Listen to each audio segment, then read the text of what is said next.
Oser s'écouter, ça c'est aussi assez difficile parce que quand on nous met dans la tête depuis qu'on est plus jeune qu'on ne peut pas se faire confiance, qu'il faut toujours chercher à l'extérieur de nous, qu'il faut tout le temps chercher une sorte de Dieu extérieur et que notre boussole intérieure elle est mauvaise, c'est assez dur de s'écouter. Donc moi, ce qui m'a aussi amené à ça, c'est certaines fragilités qui se sont manifestées chez moi et j'ai entrepris un travail thérapeutique.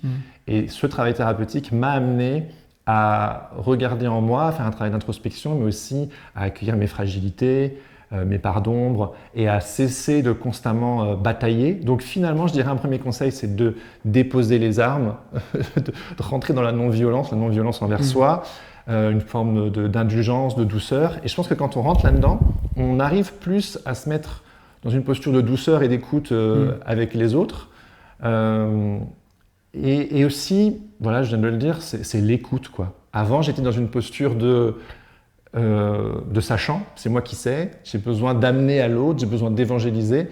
Et je me disais, mais en fait, je perds toute une richesse en ne m'ouvrant pas à l'autre, qu'il soit croyant ou pas, d'une autre tradition, d'une autre religion même. En fait, je trouve que c'est tellement plus enrichissant. Et en fait, tout ça, pour moi, ça a été un travail finalement de dépouillement, de non-violence, en fait. Vraiment, je sais que le terme, il est un peu fort, mais quand on est tout le temps dans une forme de marketing ou d'entrepreneuriat ou de conversion, en fait, on se coupe de la relation parce qu'on essaie de placer un produit. Et moi, je trouve ça hyper triste, mais ma vie, elle est beaucoup plus riche.